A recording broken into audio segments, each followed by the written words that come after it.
We shall overcome.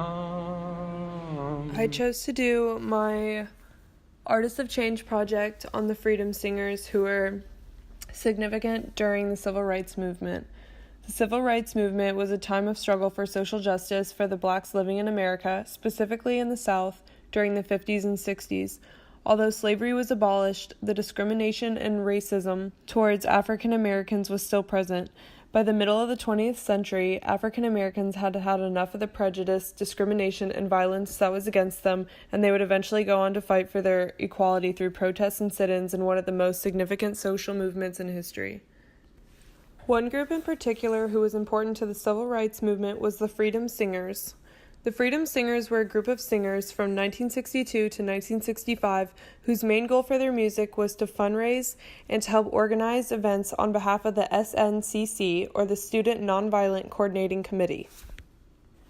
The Freedom Singers came about when white folk singer Pete Seeger suggested to the SNCC Executive Secretary James Forman that a group of singers could perform songs arising out of the Civil Rights Movement to raise money for the SNCC, educate young Northerners on the events of the movement, and to help people organize events to involve themselves.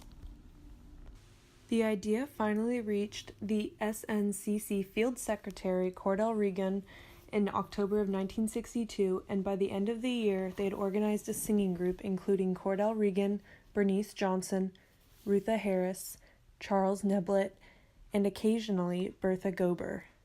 By 1963, they started singing on tour at colleges, high schools, small auditoriums, and house parties in the northern U.S., where they performed songs that were based on freedom.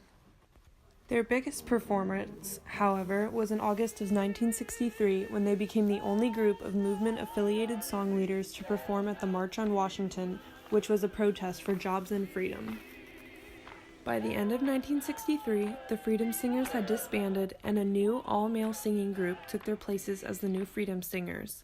They brought in their music style to a mix of traditional freedom songs, like the old Freedom Singers had, in addition to doo-wop, R&B, folk, and even did some renditions of the Beatles.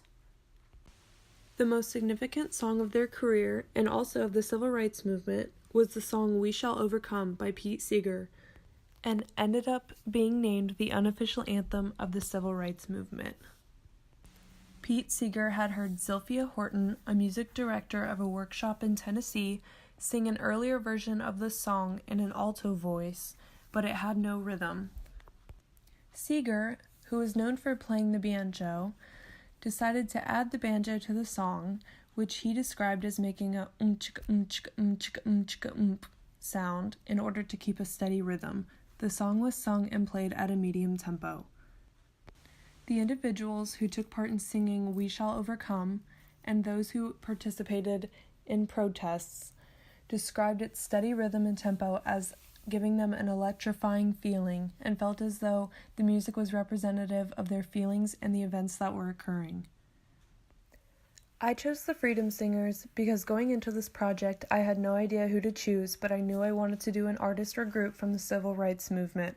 I'm very passionate about equal rights and treatment for all people, regardless of race, and the Freedom Singers were very passionate about making a change.